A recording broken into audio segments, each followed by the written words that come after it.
So here we have the original Nintendo system, the NES, as you can clearly tell. Bought this off eBay as a untested unit, and my main criteria was that the plastics and everything looked good, and wasn't yellow, wasn't cracked, wasn't broken.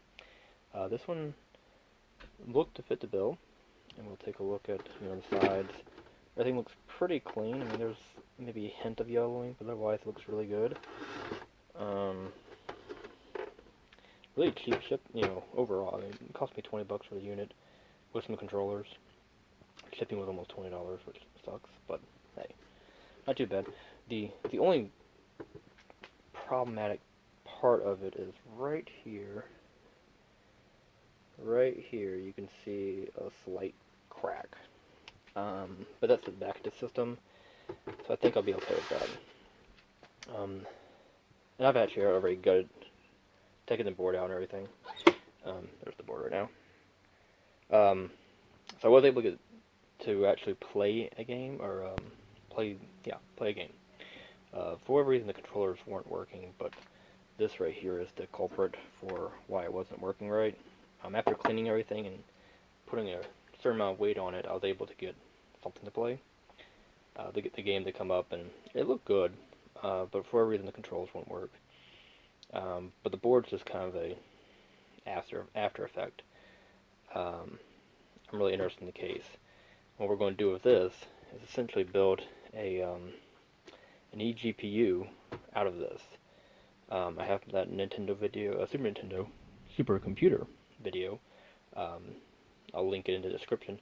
That I took a Super Nintendo Junior and crammed a mini ITX board into that.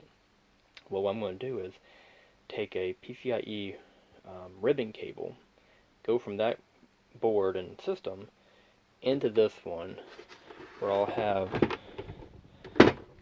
back here, I'll house a NVIDIA Quadro card here. I'm thinking about moving the SSD to having mounted down here so it's not on top or on the bottom side of the motherboard.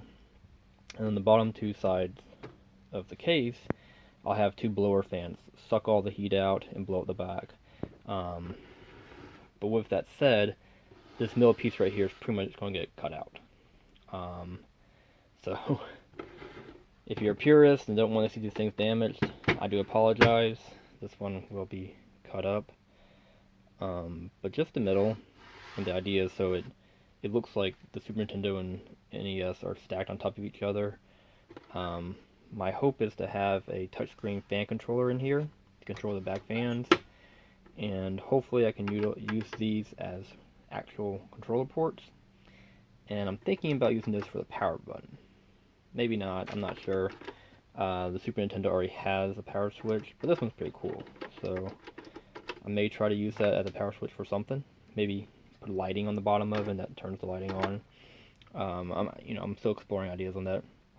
But this has just been a quick look at my upcoming project of making this into an eGPU. Hopefully it goes well. Hopefully, yeah, it'll go well. It's just going to require a lot of fabricating, and hopefully the cutting out part. My biggest fear is that it's going to be visible. The cuts are from looking at it. I want it to be stacked up so you really can't tell there's a hole in one of them, but we'll see what happens. Anyhow, that's an update, quick video. As we go through the process and slicing and dicing, I'll post more updates. Thank you for watching. Have a good night. Bye-bye.